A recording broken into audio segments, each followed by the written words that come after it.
Hi, and welcome to another edition of Studio 411. I'm Larry DeSilva, your host. It seems like forever since we've been on. I think I've almost grown another inch on my beard waiting to come on. But here we are, folks, okay? And we've got a great guest. We've got a great show for you.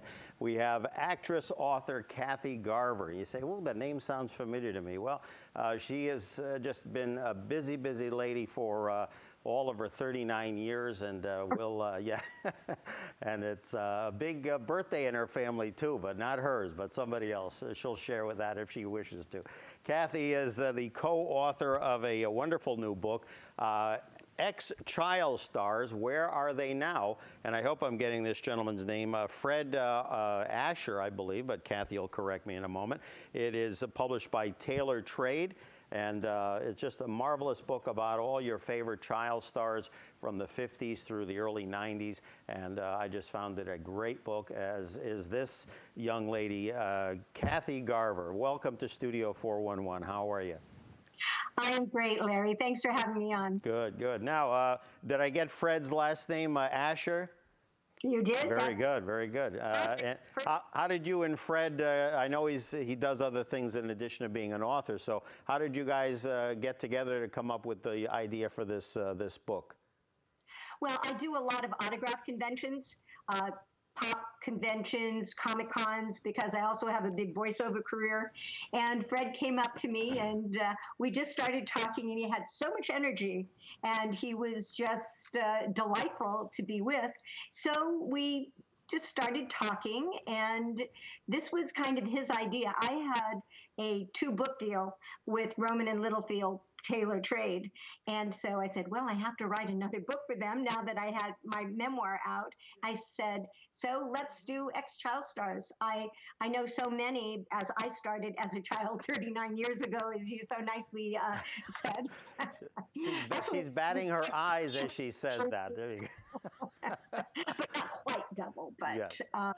Yeah. So I said, well, I know all these people. I can do some interviews because it's different when you're actually sitting down or when you're just having some tea or coffee or a glass of wine with someone, and how they open up and being with them. So we got together and we put out this book. There you go. No, it's a great book. It's a kind of book, it's more than just a coffee table book. It's a kind of book that anytime you want to like look something up or reminisce, it was amazing some of the things that I saw on there that I had not seen before. Not necessarily, well, to do with the child actor, but additional stuff. I'll give you, for instance, I did not know that a show that I watched when I was growing up, Bewitched, I thought it had kind of run its course. I didn't know that ABC actually wanted a 9th season, but that Elizabeth Montgomery, who probably was, you know, pretty tired of doing the show by that point, had nixed the idea. I thought it really just kind of fell out because of low ratings. So that was something I didn't know. And there was a couple of other things if I come up with them as we speak, but just, you know, you guys really dug for your information, I got to tell you. Well, yes, we did a lot of reference work, and the book itself is kind of a reference. And it's the kind of book that really doesn't become dated, even though we say, where are they now? Their kind of now stays with them a long time. Unfortunately, some of their nows refers to that they're not with us anymore, especially like the little girl on my show, Family Affair, Anissa Jones, who died tragically at only 18. But for Bewitched, my friend Herbie Pilato has written a couple definitive books about Elizabeth Montgomery. And I just had lunch 2 days ago with this fellow that was her hairdresser and makeup artist her entire career. Wow. And so when she passed away, you know, he said, well, what am I going to do? I don't want to do that anymore. And he became a wonderful director, and he's going to direct a new project that we are doing in a couple months. And he also interviews, because I believe I ran across an interview. Didn't he do an interview with you at a bookstore or something? That I saw a YouTube of it somewhere, I believe. Herbie did. Yeah, There's a difference between Herbie Pilato, who wrote the books, right, and then Barry Clift, who was Elizabeth's hairdresser, oh, the hairdresser, makeup right, artist and director. Gotcha, gotcha. Yeah, and the other thing too that popped into my head, I think by that time that they wanted the 9th year. I think her and Bill Asher were kind of almost done. You know, he was the producer. A lot of you folks remember he was an associate producer on I Love Lucy back in the day on CBS, and then the two of them met, married, and they actually did a couple of beach party movies. She appears in one of them in a cameo and twitches her nose. I mean, there's a little known fact if you like the beach party movies. Let's talk about your buddy there from a lot of you remember from the Donna Reed show, Paul Peterson. We even have an image of Paul along with his friend Shelley Fabre. Paul, from the way you guys talk, really was a big inspiration for the two of you to put this book together. Tell us not only about your friendship with Paul, but also the great organization that he started that's been so beneficial to so many folks. Paul is a fabulous person, and I've known him for quite a while. And he really had insight into what was going on in the world of child actors, which was not good, because so many of them, their parents spent all their money. And that happened with Johnny Whitaker, who was on my show, Family Affair. It happened to a lot of the people. And even back to the Jackie Cooper and Jackie Coogan, he said, we've got to do something about this because the kids work all their lives, and when they're, older and maybe not getting so many jobs and have outlived their cuteness, they have no money. They have no resources. And so he put together what is now called the Coogan Law, and named after Jackie Coogan. And so any contract that any child does has to be signed, and they are assigned to a bank, and a certain portion of what they make is put away for them, collecting interest. And so when they are 18, they are able to withdraw the money.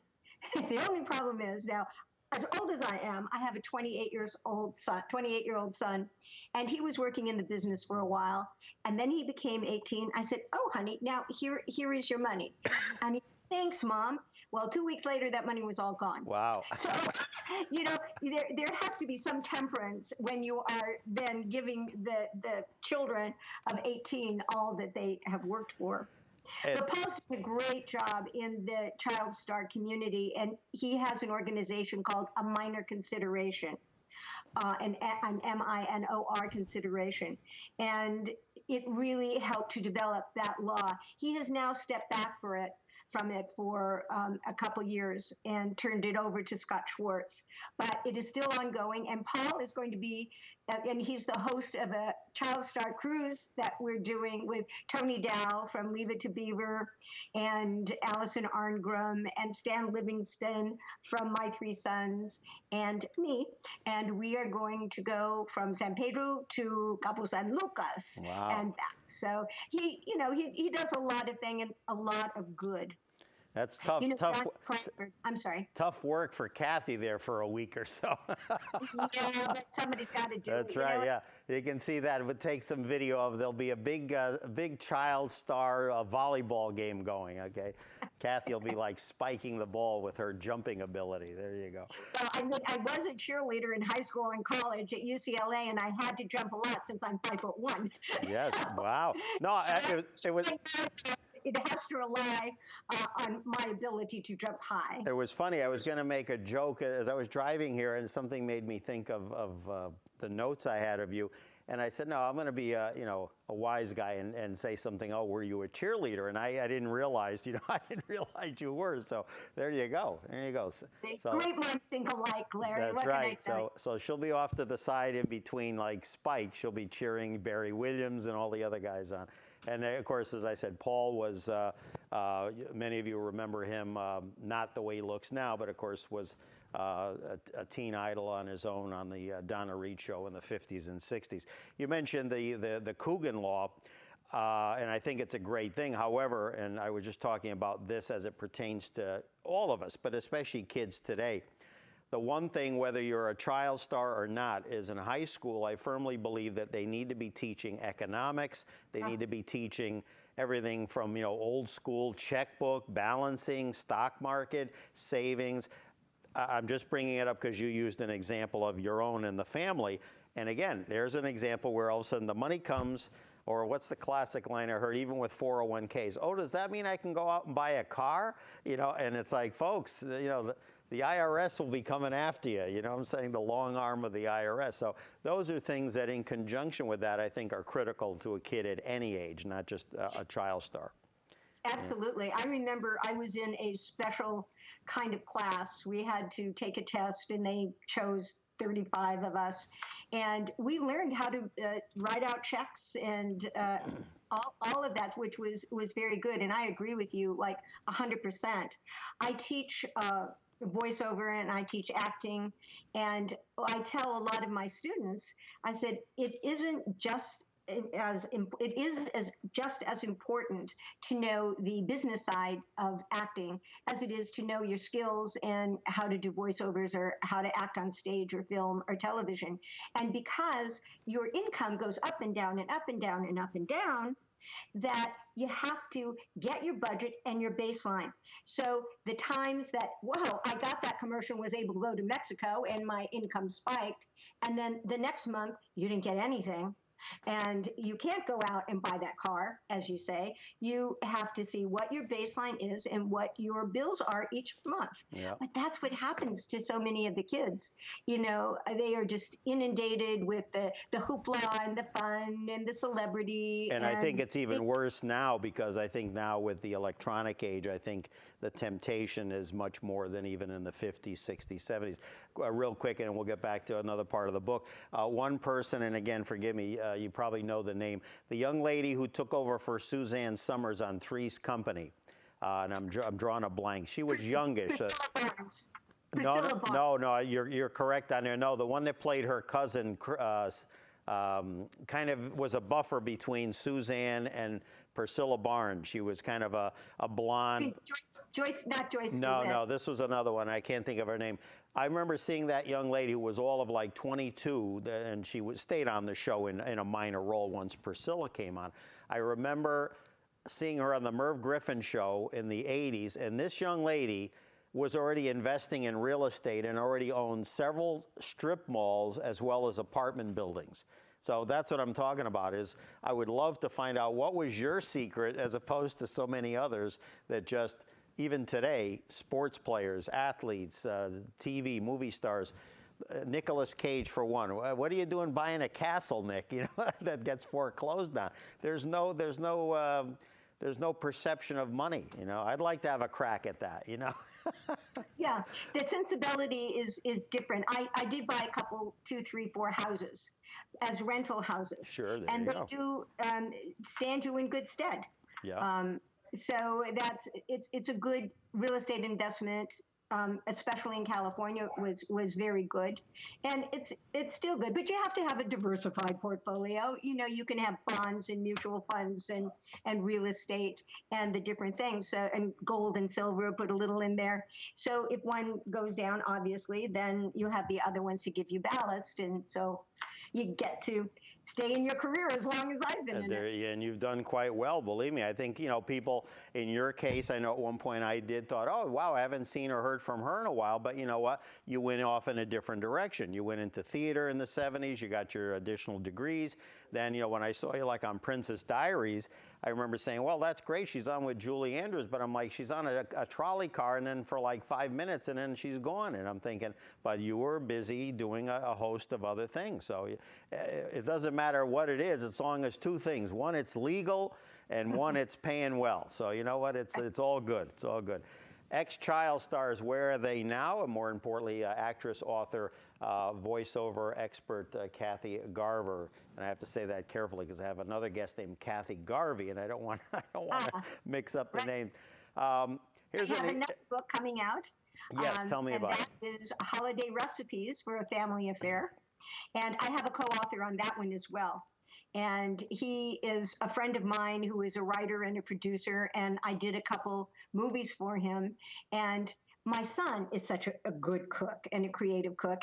And this fellow, Scott Weaver, is also an excellent cook.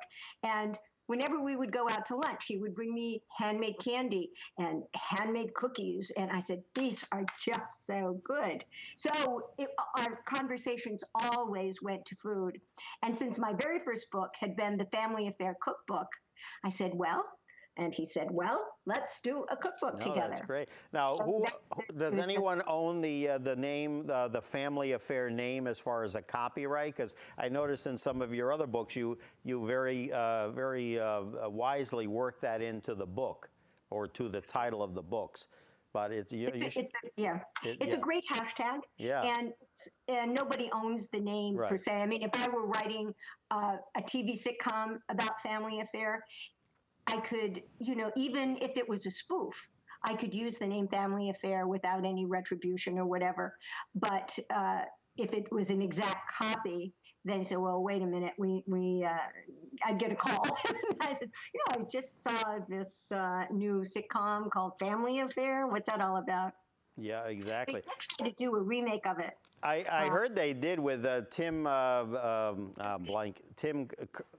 Curry. Tim Curry, but I think I saw a blip of it. He played like the Mr. French type character, but why did it fail? I have to think the father or Uncle Bill figure wasn't strong enough, and perhaps the kids that were cast were not, appealing enough to kind of carry the show. It was awful, is why it didn't last. And they made 13 episodes and they cut it off at 9. It's very difficult, in my estimation, to do a reboot of a show. I think sequels are better using the original people. Yeah. And then, because then everyone wants to know, well, where are they now? Like in my book, and what happened to those characters that we love, and where did they go? But Tim Curry was a little bit over the top. And Sebastian Cabot, who played the original Mr. French, was such a strong character and beloved at the same time. And he was true and he was real. Whereas Tim Curry wasn't quite as believable. Gary Cole, who played Brian Keith's part, that was, they could go together and that was fine. But the kids did not have the cuteness of the little girl and boy twin. And then they tried to make it up to date, and then they lost the reality and the love and the warmth that was in the original show. And also they tried to do it on tape. I think Family Affair was successful in the kind of show it was, a warm, gentle kind of comedy, dramedy. And when they put it to tape, it was sharp and like this. And, that wasn't the essence of the show. It was a heartfelt, comforting show. Sure, oh yeah. Yeah, it was like an early dramedy, you know what I'm saying, part drama, part comedy. One question, too, it was always a mystery to me. Of course, I was, young as well, as were so many of us watching the show. What happened with Sebastian Cabot, where in one of the early seasons, he disappeared for a few episodes? It was more than a few. It seemed like at least 7 or 8. And then a gentleman by the name of John Williams, a very, stoic English actor, took his place, did a marvelous job. Kids my age were wondering, what happened to Mr. French? What, did he keel over? But he played his brother, Mr. French, so obviously there was continuity was kept in some way, even though he played a brother of Mr. French. Well, one of the reasons, because Sebastian had to have a wrist surgery. Now, that could have been fixed up in like 2 weeks, but it was the way that we shot the show. And this was called the Fedderson method. And he started out with My Three Sons. Don Fedderson also was the producer of that. Well, this was like in the times of the 60s, and movie stars were movie stars and television people were over here. And it was very rare that a movie star would do a television show. So in order to get the movie star to do a TV show, Don Fedderson approached them and their agent and said, look, you only have to do this show for 3 months, and then you can go and do all of your movies. But the real lure was that they gave them a financial ownership part of the show. Well, and that's it. Oh, okay. And so when Brian Keith, and when they're going to start now Family Affair, they made that same offer to Brian Keith. And so he said, okay. His agent said, okay. Now, what does that have to do with Mr. French? Well, in order to get the star out in like 3 months, they had to shoot all the scenes that he was in first. And then they would pick them all the other scenes at the end of like the 3 months. So one, that meant that all the scripts had to be done. Like at that time, we were doing 32, 33, up to 39 episodes. All the scripts had to be finished. And all the scenes that he was in one day, we could be shooting scenes from 3 different shows. Yeah, All the ones that he was in. Yeah. So this is a long story to tell you why Sebastian, when he could have just been out for 2 shows, was out for 9. Because they did it sporadically. Oh, And okay, gotcha. that's Yeah, why- so I and was so right. He was gone for quite a few episodes. It wasn't just Yes, it 3 or 4. And then I kept thinking, of course, those days it wasn't, instant, media, whatever. Kept saying, what is it? Maybe this, I think rumors were going, or maybe he was ill, or this, that, and the other. I mean, ill, like in other words, life-threatening. And then eventually he came back, and then all was good. Yeah, that Fedderson method. That's not a method. I know that I've read quite a bit about the My 3 Sons show, and I can imagine, even for a young actor, very disconcerting. You're talking some blurb I read where you could be talking to a guy who looks like Mo Howard of the Stooges reciting your lines, and you're not talking to Anissa, you're not talking to Johnny, who played the boy character. You're talking to a grip off camera who's looking at you holding up your lines. I mean, it's amazing that those shows were as successful as they were. Well, they had a lot of heart, and they had great stories. The writers were from the movies, Abbott and Costello, and they had that comic sensibility, and there was a real story. And it was a formulaic given, but because they would start out with the problem, and then they'd say how we're going to solve the problems, and then they say, we get the climax and we solve the problems, and then the denouement. I mean, it's like classic writing. And so followed that pattern, and plus the characters were very appealing.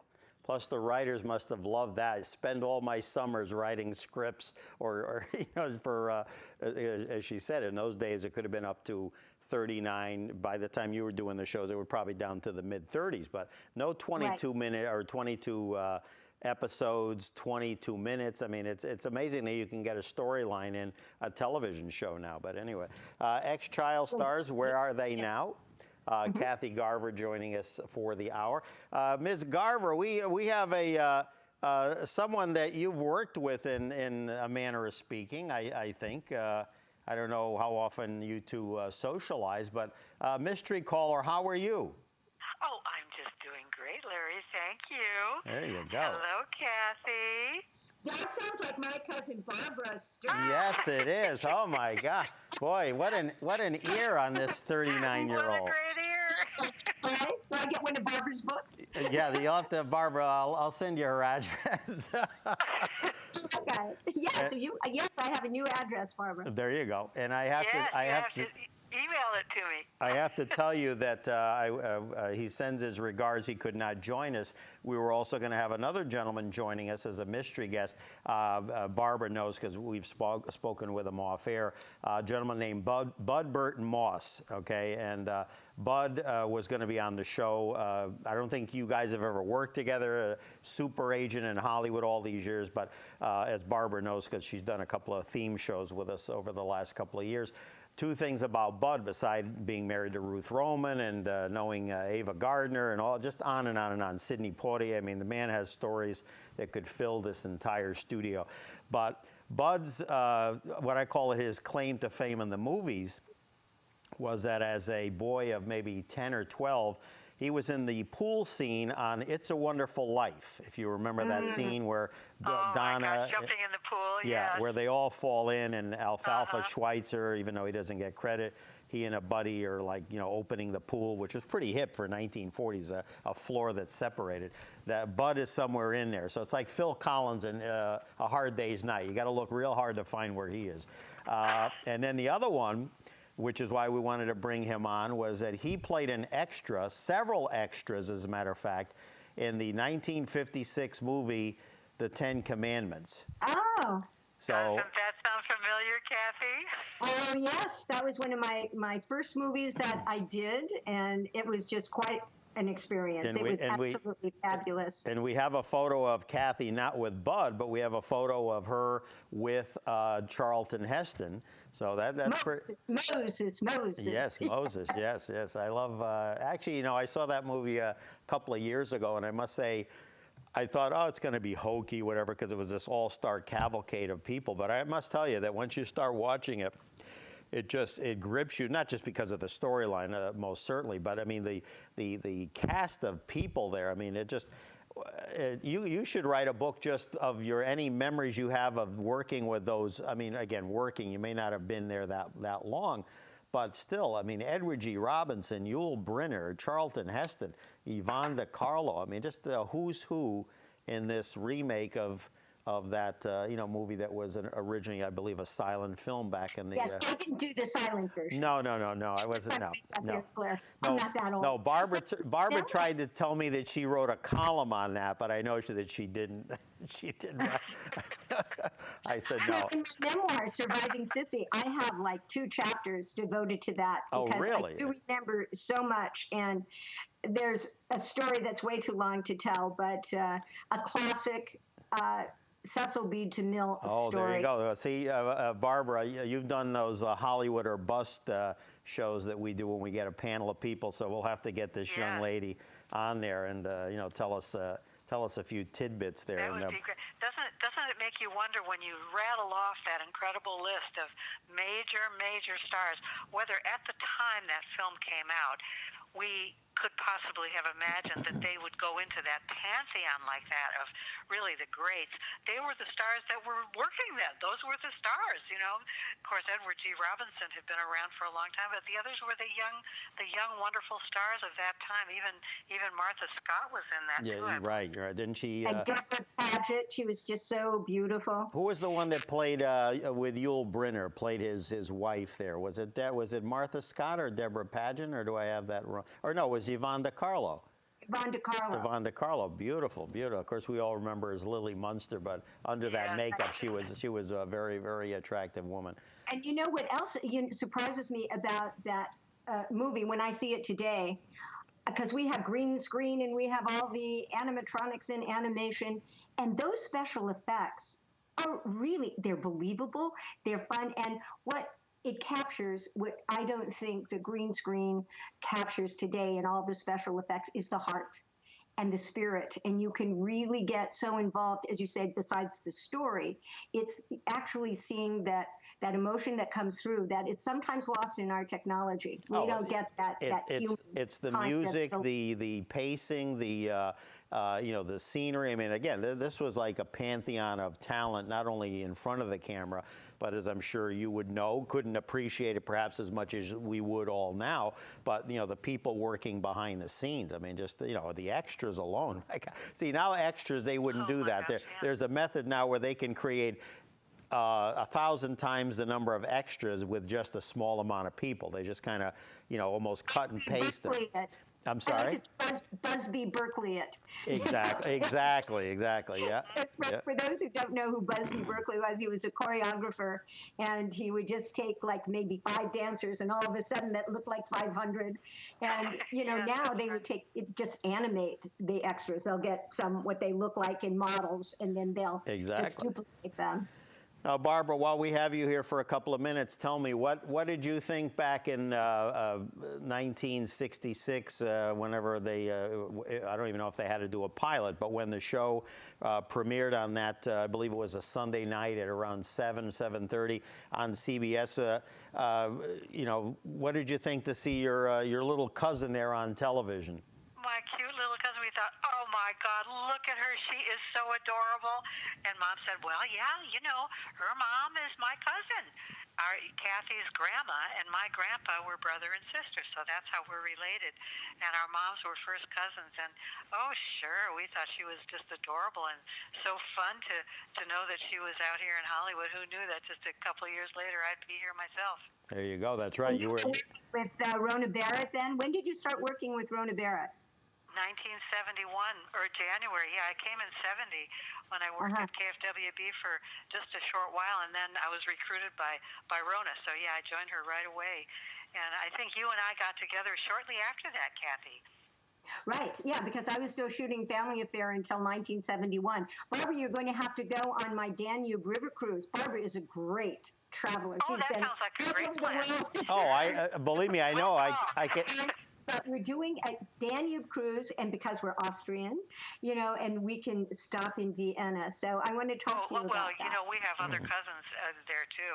Lots of Right. them. I was just in Vienna in December, actually, and and I'm going to be there again in May. So listen, we got to do the town when we go. I'd love to go on your cruise. I'm playing host, producer, and travel agent over here. So there we go. Yeah. So, hey, Barbara, thanks so much for taking a couple of minutes. We'll have you back on, and you got to help me nudge this young lady to come on one of those Hollywood or bus shows. She'll be fabulous. Oh, Kathy, you have to. Yes, it's really a lot of fun. It's very interesting, and you could contribute a lot. Listen, I'll let you go. Kathy, I hope to see you real soon. We're going to do that lunch. Yes, we are. Good to talk to you, Barb. Thanks, Barbara. Okay, bye. Barbara Sterning joining us here on Studio 411, and joining us for the hour with her one of her recent books, Kathy Garver, Ex-Child Stars, Where Are They Now? You want to see my newest book? It's not even out yet. Yes, I know. Well, I want to have you. Yeah, you can show it if you have it. I want to have you back on when you have that. Oh, there you go. You already have a cover on it. Excellent. And now, is that through the same publisher? This is through the publisher of my first book. Okay. Bear Manor Media. So Bear Manor, yeah. Oh no, they're great. Second book. Yeah. And then the two books through Rowman and Littlefield and Taylor Trade are the Surviving Sissy. That's where I talk about 10 Commandments, etc., and the Ex-Child Star. Now, is she good? See, she carries those in her handbag at all times. So anytime she needs. 8x10s that I can autograph. Yeah. I've got my felt pen, and it actually has my name on Kathy Garver's signature pens. I signed with that. No, I'm kidding about that. I started to ask you a young man that was on the Danny Thomas series, Make Room for Daddy. We have a photo of him along with Danny and I believe his TV sister, Angela Cartwright. Rusty Hamer. One was a kid that back in his day, the mid to late 50s through the mid 60s. At one point, I mean, this kid was something else. I mean, he had a sharp wit about him. Of course, he was reading what the writers wrote, but I mean, he was a kid that they could give him almost anything, and he just nailed it. And then I was so sad to hear that, he had a lot of trouble adjusting to life after television, and sadly took his life some 2 decades or more ago. And Rusty Hamer is the one that really got Paul involved and induced him to start A Minor Consideration, because it's not only the finances that really get these kids in trouble and the drugs, but it's not knowing what to do because they haven't had any training in other things. And also when you're a child, all you do is learn your lines and go to where you're told to go. And so children and child stars are never really given the opportunity to develop their acting skills. And so when they get grown-up acting roles, they hit their lines and be cute. And it doesn't work when you're over 18. So to get them training and to get away from the ego a little bit, say, yes, you're very good in this particular thing, but how about developing a character? And how about learning to take care of your finances now that you don't have your mom or your business manager who stole the money from you anyway? So you can learn all that. One thing too, you were just saying that triggered in my head. Now, in your case, yeah, you did some movies early on, but obviously, in your mid to late teens, the Family Affair thing really exposed you to America and even overseas where the show was popular as well. Do you find, or at least this is my perception, that the folks that I see and read about in this book, it seems to me that the TV star kids had less trouble if they just stuck with television. Those that were, in other words, became like a Haley Joel Osment or others that are a River Phoenix perhaps, those that really didn't come from television but came and blossomed through movies. I think that side of the business is more dangerous in the sense that I don't think that they adapted well once their star started to fade.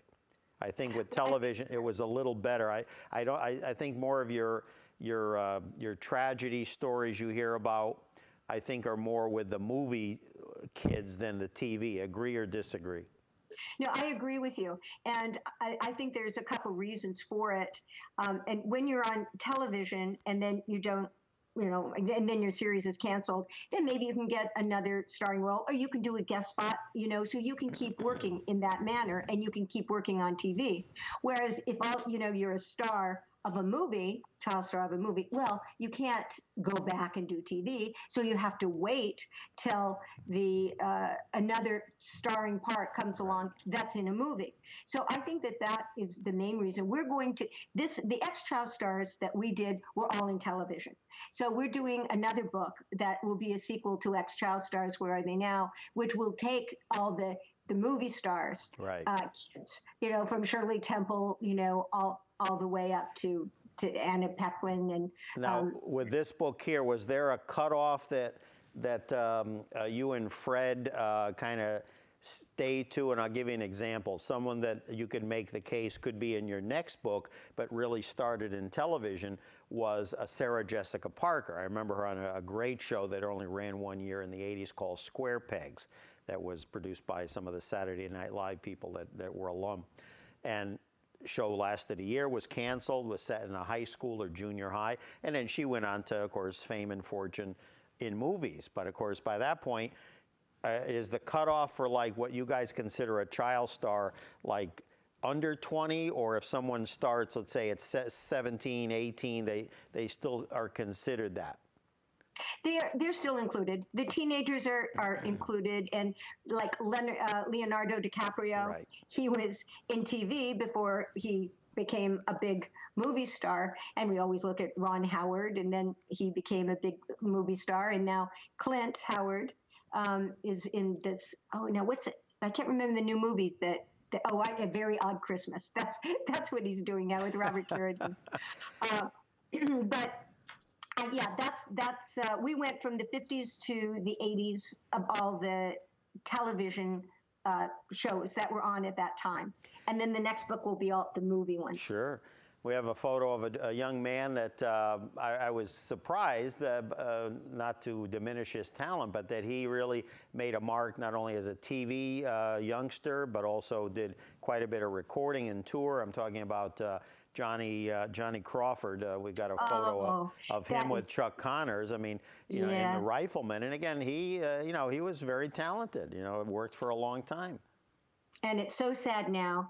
And Paul on the Facebook, because unfortunately Johnny has Lewy body dementia.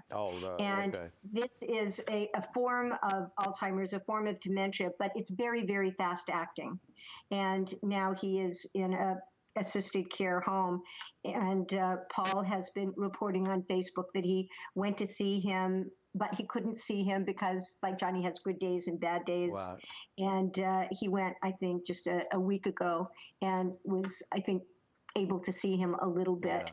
He was a wonderful talent, and, he put together this big band music that he would travel with, and he had, and he still does, have the CD out. But now I've gone to some Western conventions with him really just in the last year, a couple years. And he wanted to do his lasso. That's what he wanted to do. Yes, I remember a video of him. He was quite proficient in that, if I recall. Yeah. So basically, for those that don't know, and again, it can take various forms, or the effects can be differing from person to person. The Lewy body dementia that Kathy speaks of was the same illness that eventually took the life of Robin Williams. So to get kind of a perspective, it's sometimes misdiagnosed. People think someone has Parkinson's or MS or any number of symptoms, or depression, alcoholism, and it's really not. It's just, they just, I don't know. I don't think they have a good handle on it, and certainly no cure for the foreseeable future. So our best wishes to Johnny, but as I said, very talented young man, very talented. Another one we have, youngster Barry Livingston. We have a photo of him with his brother, Stanley. I want to say Skip, but it's, or Stanley. Yeah, Stanley. Now, they weren't twin brothers, correct? They were like a year apart? Right. And when there was one of the brothers left, so then they had to replace him. So Stanley is saying, well, what about my brother? His mother said. So on comes Barry, with the glasses. And it's so funny. I just saw him like 2 days ago.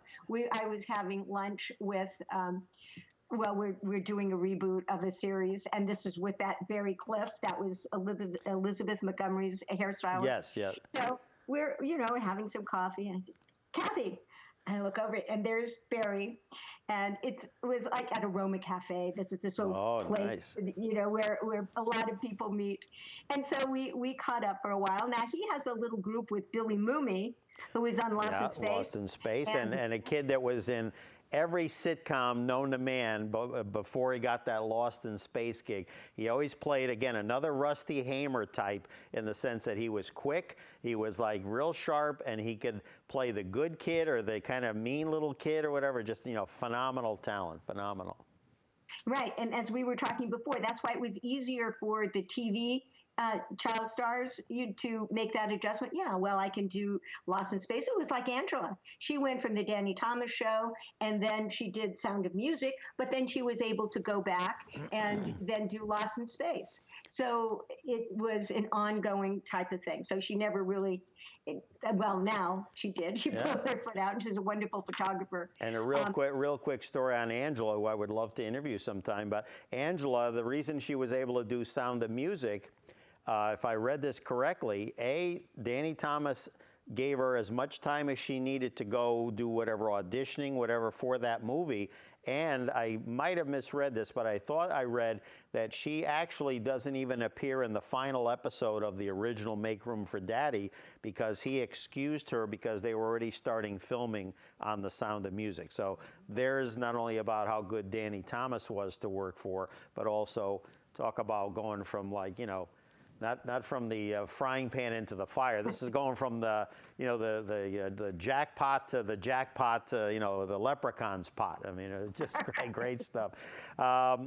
Barry Livingston, if you ever see him, you can tell him this. He won't know who I am, but I'll tell you, he did a show along with a whole host of people that lasted about 13 weeks around 73 called Sons and Daughters. Do you remember that show at all? No, I don't. It was Gary Frank, Glynis O'Connor, Deborah Lee Scott. Barry Livingston played like kind of a, again, wisecracking kind of guy that couldn't quite fit in, slightly nerdy, whatever.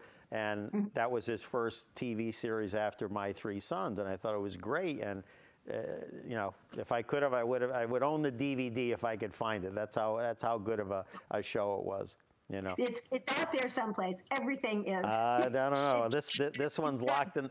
It's locked in the vault somewhere. But Ex-Child Stars, one of several books published by Taylor Trade. This one, Kathy Garver, our guest, co-authored with Fred Asher here on the Remaining Moments on Studio 411. This was another one that I didn't know. Dawn Lynn, we've got an image of her with Fred McMurray and the My Three Sons gang. It's amazing how many people pass through My Three Sons, and I'll tell you why in a second. Yeah. Dawn Lynn, I didn't know, is the sister of singer Leif Garrett. Did you know that? Yes. Okay. I saw. Because I know Dawn, and her whole kind of family. Yeah. And, I saw him a few years ago at a casino here in Connecticut. He opened up for the Bay City Rollers, and I wish him well. It was not the prettiest sight, but it was, again, it was. He was there, and I was like, okay, well, now I know Leif Garrett, what he's doing, but I didn't know that they were related. But yeah, Dawn played the little daughter of Beverly Garland on the My Three Sons series, and Tina Cole was in it. She came and she married that King family that she came from. Oh my God, Tina is just she's drop dead gorgeous. I got to tell you. And she's she's a good heart, great spirit, fabulous energy, and a lot of talent. Oh yeah, as is this young lady who we lost much too soon. Again, came through My Three Sons to Petticoat Junction. We have a shot of her as a young teenager, Meredith McRae.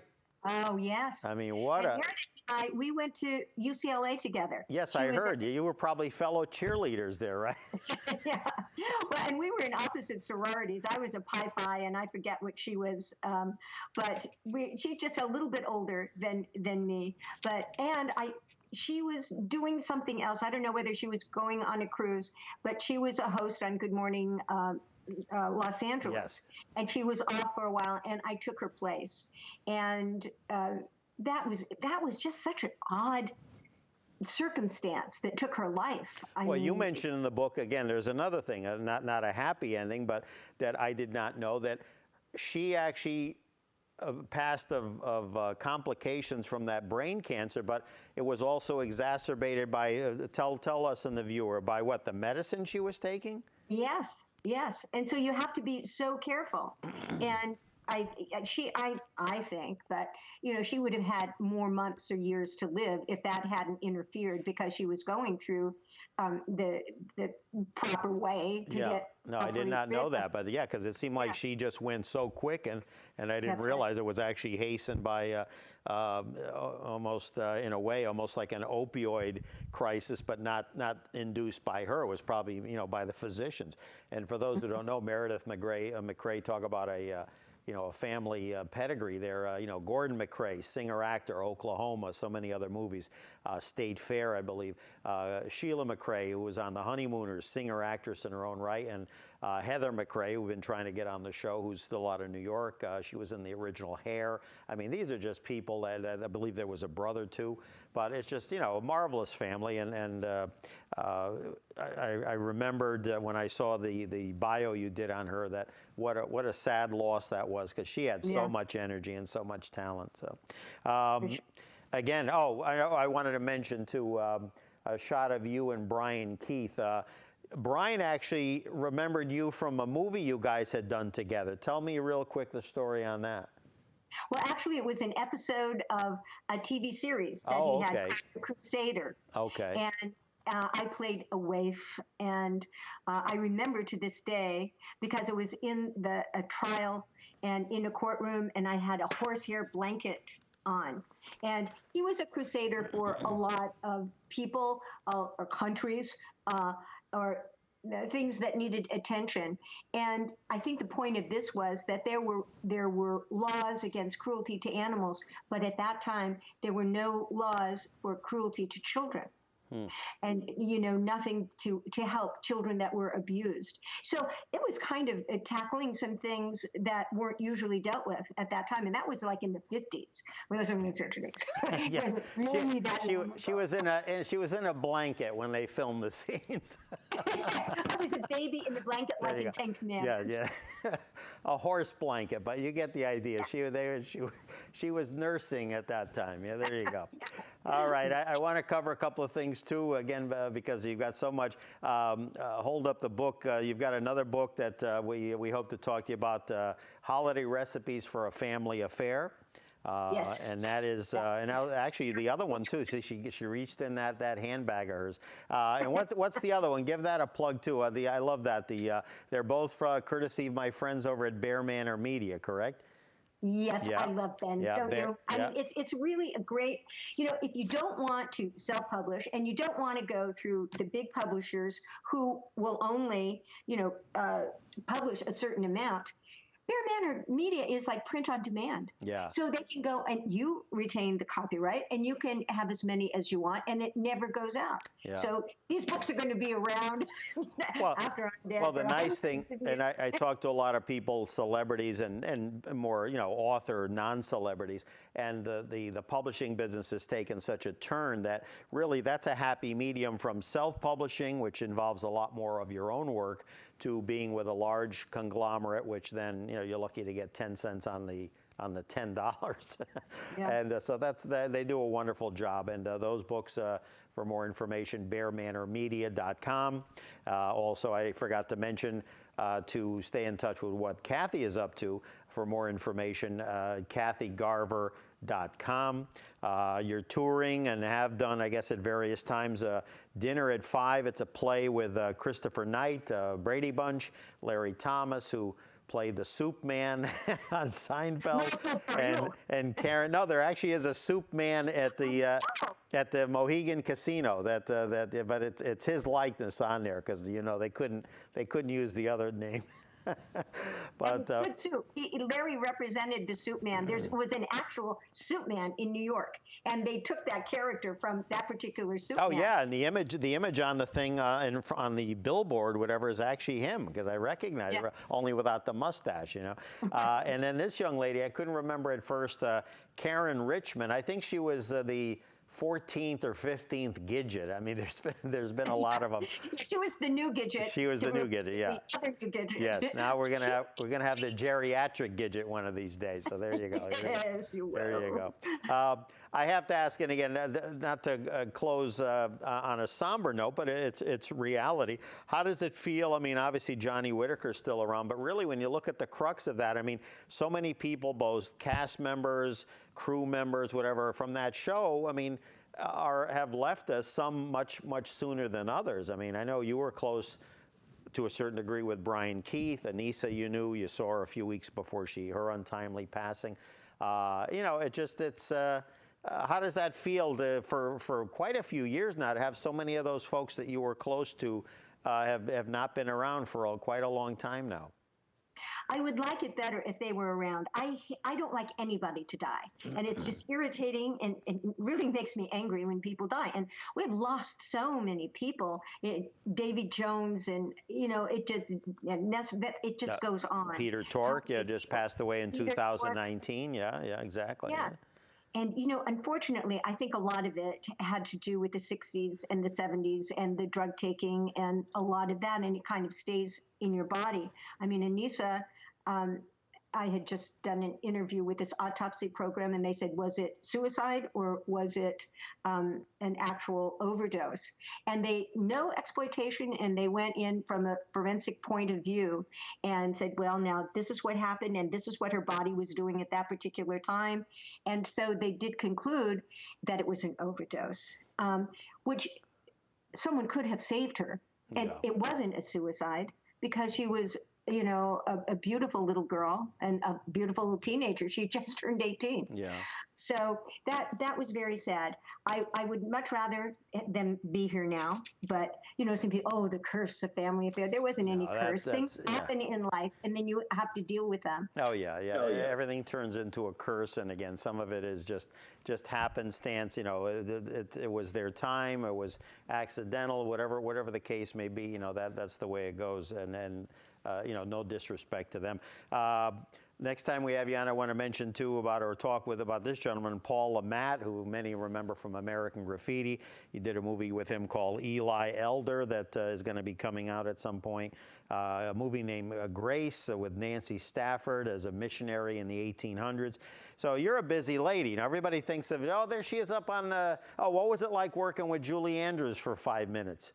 Oh, she was delightful. I mean, I tell you, she just stood there at that trolley, and she would swing her leg back and forth.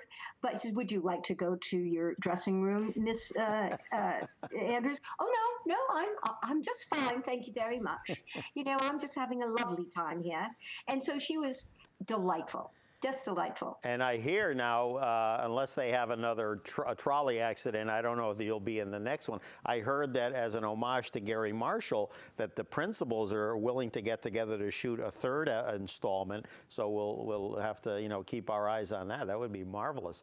And Kathy will appear in some other role, so you know that'd be great. Just like these folks that bobbed and weaved out of Petticoat Junction, My Three Sons, you know. But it's great. Hey, you've been a great sport. My best to your husband on his big day today, and go and celebrate. We thank you for joining us.